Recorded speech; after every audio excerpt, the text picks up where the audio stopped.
Welcome to Canada's podcast. Hi, I'm Cynthia Lockery with Canada's podcast, where we talk to entrepreneurs who are making a difference right here in BC. Today, I'm excited to be joined by Amer Singh. He's the CAO and co-founder of Elevated Signals in Vancouver.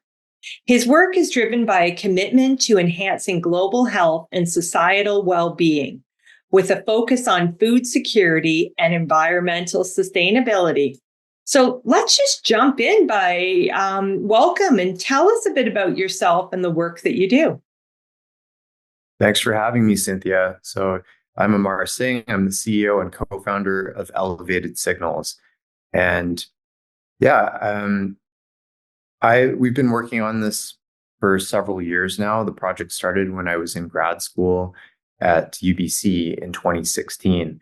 Before that, I had a history of working with controlled environment research centers. And in fact, I think we share some connections from back when I was in Ontario and worked at the Biotron in London.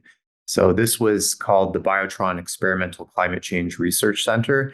And so I worked with some top scientists from around the world, but mainly headquartered at Western in collaboration with the University of Guelph and Agriculture Canada. And these scientists were trying to understand the impacts of climate change and environmental stress on live ecosystems, but in a controlled environment. So they're trying to figure out how to sort of replicate and look at different future scenarios of how things could change in the future and how we would be able to adapt to that and be able to still grow crops in changing conditions or in harsh environments, low water conditions, or when, say, pests are being introduced. So at the Biotron, we built these chambers. Well, it was actually a 5-story building.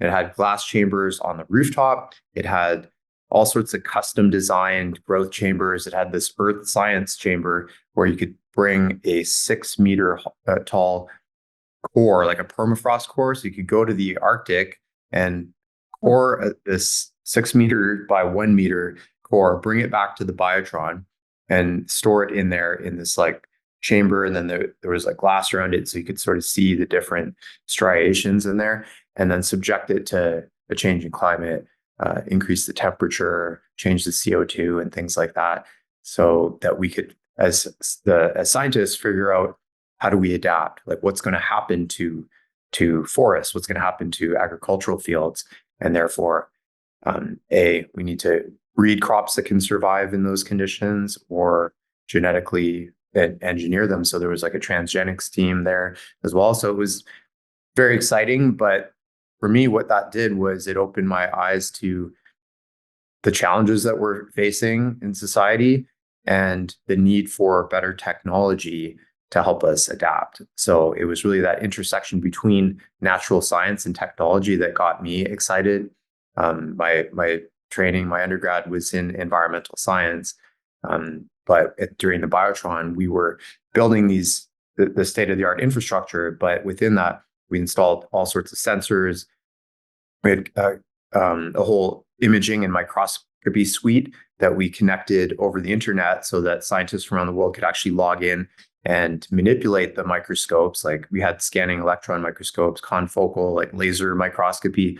But the whole idea was collaboration and using technology so that people could see what was happening, see the sensor conditions. So you could come in and basically set up an experiment and then go back to Sweden or wherever your home base was, your home university, but still see what was going on. So that was for the first time I really saw this intersection between technology and research, but the need for this was back in the mid 2000s, and there was still a lot of potential I could see in terms of improving the software and systems.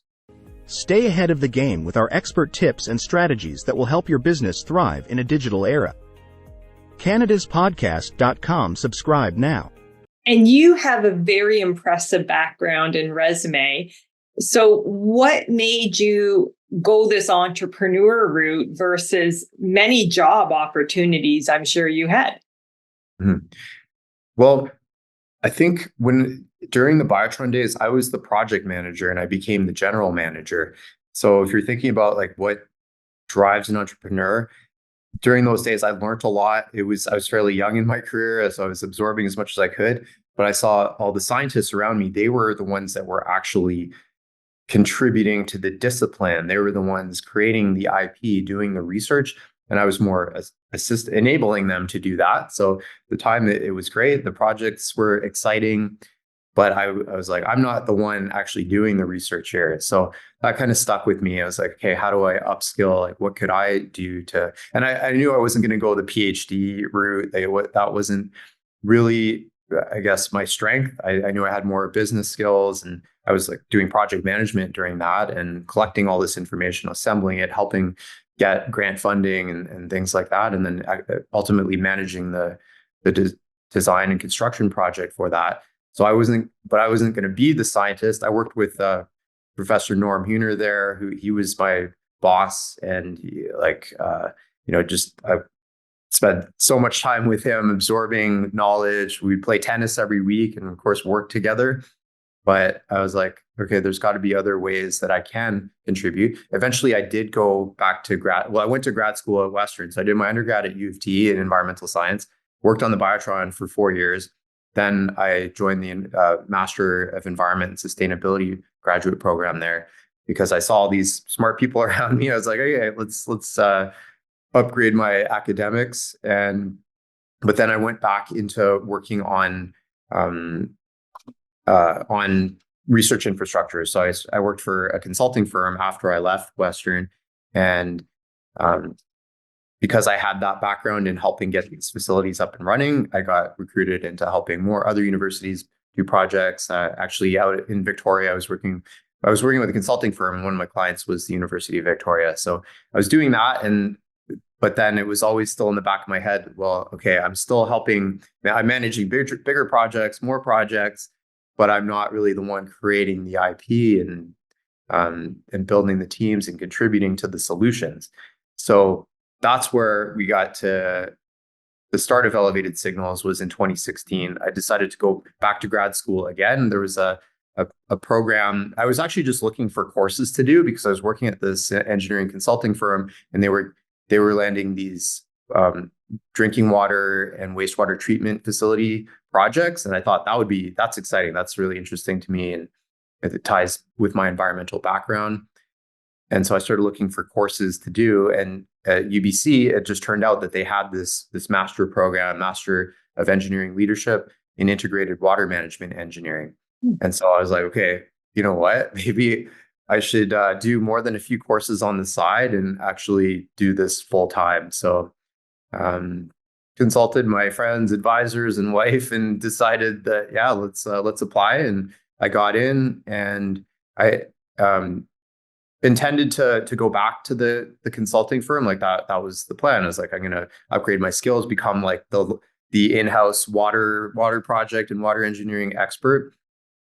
But during that year at UBC, things changed. It took a turn to a different direction in my career. And I had a lot of great professors there that kind of saw this like bit of an entrepreneurial bug in me. And UBC itself just had the E at UBC program. That's really where it started. They had this Lean Launchpad Accelerator. And so the program director actually for the master's program said, hey, who wants to sign up for this? That was Dr. Tamara Edmansky. And so me and a couple of classmates, I had 3 classmates that were in the clean energy program. I was in the water program. We teamed up and we decided to start brainstorming ideas so that we could enter this program. It was kind of like a competition, this Lean Launchpad, come up with an idea and see if you can, they'll pair you with some mentors and see if you could get an idea off the ground. And so that's what we did. And this was all in conjunction with doing a full course load. Wow. On top of that. So, so then during this course of the year, I started to realize that we were onto something, and maybe I'm not going to go back, but it wasn't decided yet because I still had that job waiting for me. But during the course of the year, we started to make some progress. So the initial idea was I was back to food security and, using technology to help us adapt. I was interested in sensors and how we could use wireless sensors to monitor temperature, humidity, CO2, lighting, all these aspects that are important for crop production in greenhouses. And we actually were doing some in some of the classes, just some of the projects that we were doing, we were playing around with sensors. I guess beyond playing around with sensors, we were actually like building little sensors and then deploying them into these greenhouses. There's a UBC greenhouse that we put some of the sensors in there. And so I guess that kind of sparked this interest in, hey, maybe we can turn this into a project and scale this up into some kind of company, or at least use it for the Lean Launchpad Accelerator. So that's what we did. We're like, and I called one of the professors, Dr. Mike Dixon, that I used to work with at the Biotron out at Western and Guelph, and said, hey, would this be a good idea? Like if we built these sensors, or we're able to like find some off the shelf and then put them into the greenhouses and use that to monitor the conditions, would we be able to basically improve crop health, look for pathogens and potential risks to the crops, as well as like figure out if we could use that data to help the farmers and the crop producers improve production?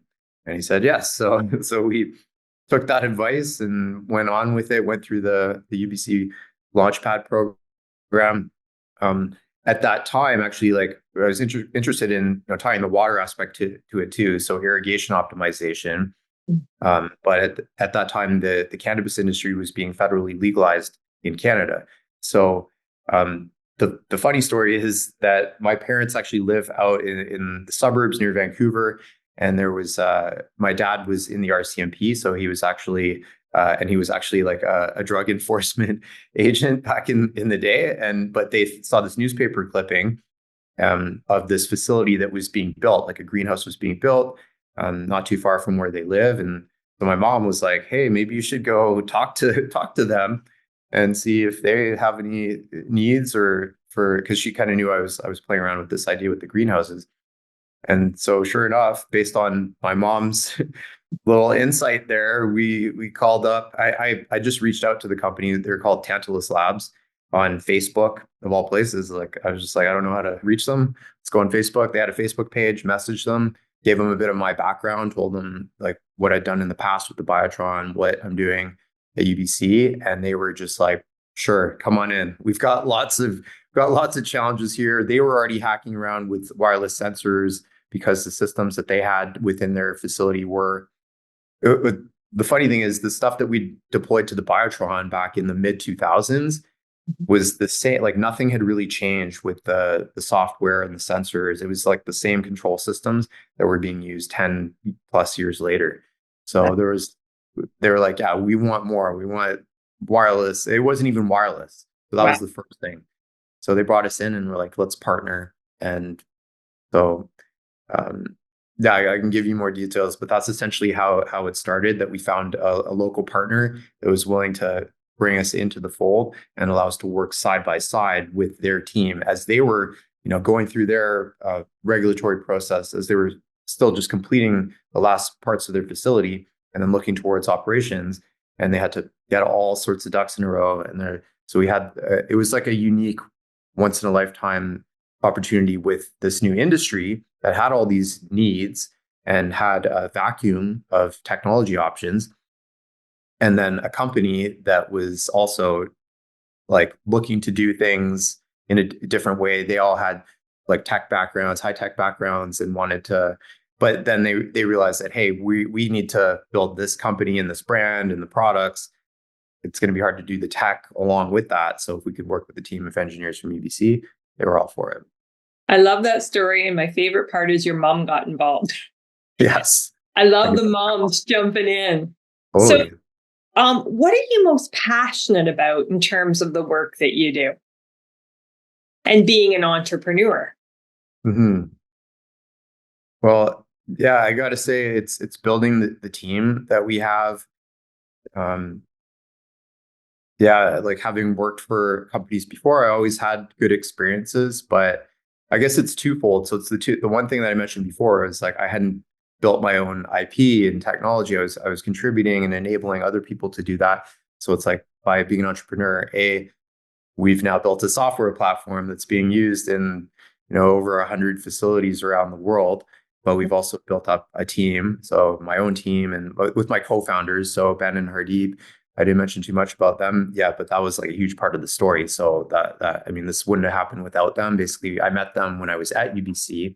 They had technology back. So sorry, I did say that there were some engineers in the program that I worked with, but going through this entrepreneurial journey, even within that first year and working with our mentors, we realized that this was not completely an engineering problem. It was an engineering problem, but a software solution. So I needed to find the software team, and just like right time, right place, met someone through one of the TAs for our data analytics class at UBC, who was Ben. Like his roommate was this Ben, who's now one of my co-founders, and then one of his business partners, Hardeep. They were both at a company that was acquired by Adobe. They had done their time in big tech, but they were entrepreneurial. They'd both like grown up on farms and had this passion for agriculture and the future for agriculture. And they had left Adobe and they were hacking on some other projects related to clean energy. And I just met them at the right time where I was like, hey, I built this relationship with a few local producers, and this seems to be like kind of onto something. And so once they got involved, they're like, yeah, they decided that they wanted to jump in as co-founders. So where was I? That was like, so that's how it started. So then we built the team together, essentially. So we have our own team, and now we're sort of scratching that itch of building IP and an awesome team that is mostly based here in Vancouver, but we have some staff in different parts of the country. I love that. So let's talk about Vancouver and the West Coast. What are some of the benefits of being based on the West Coast and BC in particular? And then we can talk about some of the challenges. BC, I mean, everyone knows how beautiful it is here. Like I was saying earlier, I just got back from the US, even in Denver, and like you got the mountains there, but like everyone just knows. Like my friends from Denver, they come up here all the time because they know how beautiful it is here. We've got the mountains, we've got the ocean. And yeah, just even being in other places that are flat, there's something about it. Like I was mentioning this to my wife on the weekend because it is a little flat there. The mountains are just outside of Denver, but like in the town, it's fairly flat. I was like, you can feel the topography. And in Vancouver, you're right. You're in the mountains. Like my house just like backs onto green, like forests and mountains and things like that. So I think for living here, having a family here, you're just enriched by the environment. And then, having that environmental background, and we're working on things that are meant to protect what we have. There's always a constant reminder in BC of, how special this planet and country can be. I will say on the entrepreneurial, like founding company side, it's been phenomenal in Vancouver because we as a company have taken advantage of almost every program that the city has to offer. And that's really helped us get to where we are. So like I said, UBC, just having professors within the program, then E at UBC, that led to getting us into E at UBC and actually having a good idea that got legs, that got us more mentors from the entrepreneurs and residents there. Then we applied for a Creative Destruction Lab, which is a national program, started at U of T, but now it's in universities and like different locations around the world, actually, mostly in Canada, but also international. So we got into that. It's basically like a very rigorous tech accelerator over 9 months where companies get cut each session, which happens every 2 months. And so there was like a CDL Vancouver location. So we got into that and met many of our initial investors for the seed round. And one of our board directors, who's still a board director today, Colin Harris, we met him there. He's one of the founding partners of CDL Vancouver and a really respected entrepreneur. And so he's been with us for that whole journey. And then even throughout the city, there have been like various like pitching courses and networking events that we've been a part of. So yeah, I'd say the startup community here has been a very positive experience. We even actually won a pitch competition just as we were leaving UBC that got us a free year of office space at a tech incubator. But it was called Discovery Parks here in Vancouver. I love that. And I would say, as an entrepreneur myself, there are so many entrepreneurs on the West Coast. And it's a supportive community. It's not competitive. So, what are some of the challenges you have of having a business based in BC? Well, not a ton. I mean, it's easy to get down to California and the States, like going to Silicon Valley's is very close to here. Going to Ontario is a bit more challenging. Like we do have a lot of our customer base is in Ontario and Quebec. There's huge markets out there. So we do have to travel more and um we're all used to that flight. It's only 4 or 5 hours. It's not too bad, but it does, it adds up in terms of time and just getting across to the more populated areas where some of like the manufacturing industry clients that we're going after are out there. Um, I think as a Canadian company, I think everyone probably feels that it's like there's a decision point that comes for most Canadian entrepreneurs of like, should they have their HQ here or should they go to the US? And I don't want to say be taken more seriously, but essentially like be just like I think there is something about being a US company and um, just we have US investors on our cap table, so we haven't had any major issues. But I think like there is always a bit of a question mark, or it's like even just like the hey, can we invest in US dollars, or like do you have a US corp? Like I think they get some tax benefits there, so it makes things a little bit more complicated. We haven't, yeah, like we have good lawyers and accountants here, like Baskin, that have helped guide us through having international investors. But yeah, I would say we made the decision to stay in BC and Vancouver and like keep our HQ here. We do have some staff in the US, so we can kind of bridge the gap that way. Mm. But that might be, yeah, one of the challenges. I can see that. I spend a lot of time flying to Ontario myself. Mhm. So, how do you define success? But more importantly, how do you celebrate it? Well, I mean, we're we're a startup, we're a tech company. We have a I guess a capitalist mandate, which is to grow our team and revenue. So we are that is what we're measured on is recurring revenue growth. But I think for our team, it's it's building a product that people love and having as many people benefit from that product as possible, many customers and the users within those facilities. So internally, that's the main way that like our team that's not just reporting numbers to the board and shareholders in terms of revenue metrics. It's happy customers. It's like, what is our customer health? We have a whole customer health dashboard. We're in 100 plus facilities, so we are looking across that because a lot of our customers are startups too, and so they have their ups and downs. Like we need to be responsive to their needs, um, and we can't let them down. Mhm. So I think having our service, like nowadays, like uptime isn't really a thing. Like servers don't really go down or anything like that, but there can be glitches, or whether it's like an update happened and maybe a form or something stopped working. It's like we need to be on that right away because those things happen. But we know, like, because we've done a lot of competitive replacements, that maybe some of the reasons customers haven't been happy with their previous solution is that their customer, we call it customer success or customer experience, their teams are not as available. The software is rigid and it's like hard for the users to make changes in it.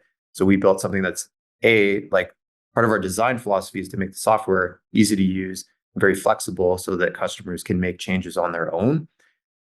But you also need the team to be there, so to support them. That's I think the hidden secret of any enterprise sales company is having an excellent team. And so I would say our customer success team is the most beloved in the industry. Like we have great relationships with all our customers.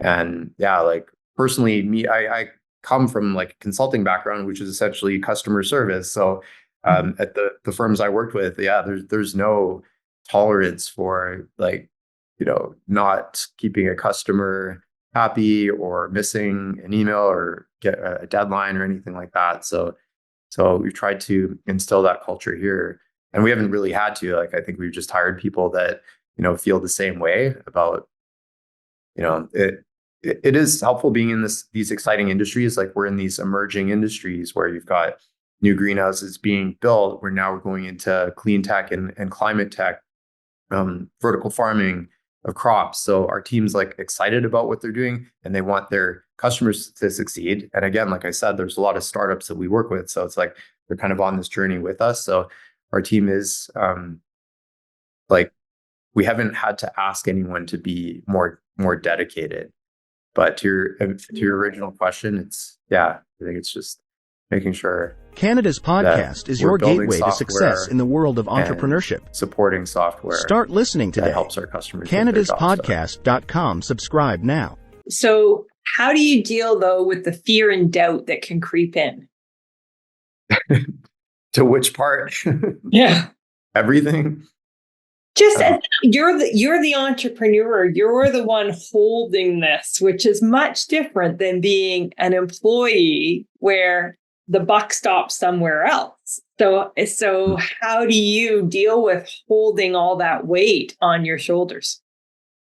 Yeah, that's a great question. It's not all roses being a founder, and fortunately, a lot of the challenges when we were in Creative Destruction Lab and different accelerators is you see other companies that had like founder issues where maybe people weren't contributing as much as another founder, or they were actually having outright conflicts. And good conflict is healthy, but I think I've been blessed with great co-founders where we're always on the same page. We still, we have that good creative conflict, but whenever we've made decisions or big decisions, we've talked about it a lot, and we've always been on the same page about what we're doing. So that is like the best support network. You need that. Of course, you have advisors, you have family members. Like, my wife has been very supportive about even starting this and like all through the early days. But there's, we've gone through a few financings. We had our first seed round coming out of Creative Destruction Lab. And maybe this kind of ties back to your earlier question, maybe what I was trying to get at a bit more about being a Vancouver company versus the US company, is it just seems like US companies get larger round sizes and valuations, whereas we took a more conservative path in Vancouver, where we just raised like about $1 million at a time until we got to our Series A, which was last year. So it was like smaller slices of money that would maybe get us to 12 to 18 months. So you're right. Like, I was always carrying that runway of, okay, we're still building stuff. We're getting some good sales momentum over here, but maybe it's flattening out a bit here during this quarter. And like, are we going to get it, growing again? And so you're always carrying that. And then meanwhile, runway's running low. We need to go raise the next round. So, I don't know. It's not for everyone. I've definitely had stressful moments. How I stay balanced again is with the people around me, plus staying healthy, staying active. Like, I'm active in jiu-jitsu competition. It's probably the best sport you could, get your kids into. It's like wrestling and grappling. And so it's very like physically intense, but it's also cerebral because you're using your mind. So it's basically an active meditation that I do almost, like as many days a week as I can. And that really helps me blow off the steam from stressful days at the office and stay healthy, stay young, and then show up the next day at work with, like, it can literally relieve all your stress built up for that day. So I would definitely encourage any founders to try to find that balance. And I think being able to, it's hard to say that like during a financing, like you just, any second or like hour that you spend away from the financing, you're just thinking, okay, well, just this next email that I could have been sending instead of going for a run, like this might be the email that gets us the round done or something like that. So you can't think that way. You do have to carve out the time. Otherwise your health suffers and everyone else around you will feel that energy. So trying to cultivate positive energy can't be done by just like grinding and working all the time. Yes. There's another reason to be in BC because we got great trails and places to go, do your conditioning. Well, and there's so much research that the more hours you work, the less productive you are. Yeah. And there's a tipping point where you're actually less productive at after 45 hours a week than you are at 35 hours a week. Yeah. So Diminishing returns. Like we got to break up those days. We try to keep we have, some fitness equipment and weights in the office here. And then we've got the seawall nearby. People go for runs during lunch and pick whatever your hobby is. Like almost everyone does something. Like we got mountain bikers here. Everyone like skateboards, snowboards. Yeah. There's an entrepreneurial idea. And then, there's actually a few team members that do jujitsu here at my gym. So. Oh, that's awesome. So, is there any advice you've gotten along the way, or a book you've read, or anything that kind of you go back to that inspires you or makes you hit pause that you want to share with our listeners? Yeah, it's a bit of a bundle of advice around business literature. I've taken, in the 2 master's programs that I did, there were about 25% of that was like MBA stream. So it was like technical plus MBA, like combined, and learned a lot from those. Like, you can't really beat that. The case methodology, analyzing businesses and coming up with an analysis, doing group work, the presentations, all the preparation around that. And I wouldn't, that all helped me just being able to pitch and analyze and run a company. But I'll say there's a lot of books that I've discovered after even accelerators didn't introduce us to some of these books, that I think those alone would have been possibly enough. Or if you didn't go to biz school, you can read some really good books that I'd wish we found even sooner. I can list a few of them, and then I'll finish with one that I'm reading now that I think has probably changed the way I view business reading in general. But The Hard Thing About Hard Things by Ben Horowitz is just, I think, essential for just knowing what you're getting into and how to navigate some of the challenges that you're definitely going to face being a founder.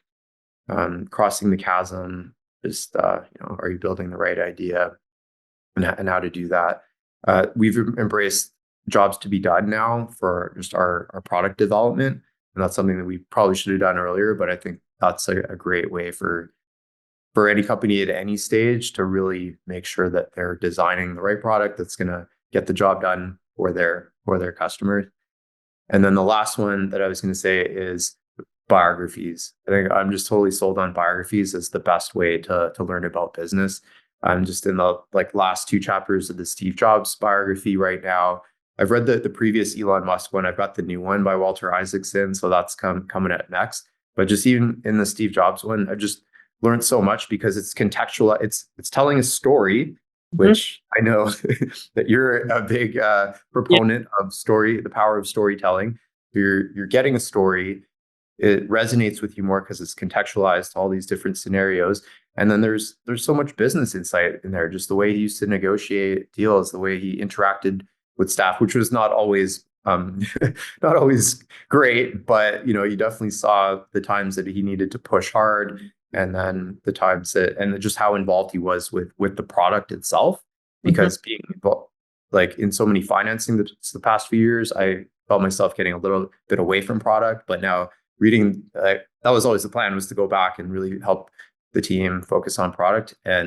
But hearing how Steve Jobs did it was just wow, he was really, really involved with product and deal making. So I would say biographies are a phenomenal way to learn about business. I absolutely love that. So thank you for this conversation today. And if our listeners want to learn more about your company, tell them where to go. Yeah, come to elevatedsignals.com. That's our website. And on all the socials, it's just at Elevated Signals. So Instagram and LinkedIn is where we're most active. Well, thank you so much. And we look forward to hearing from you in the future. My pleasure. Thank you, Cynthia. Thank you.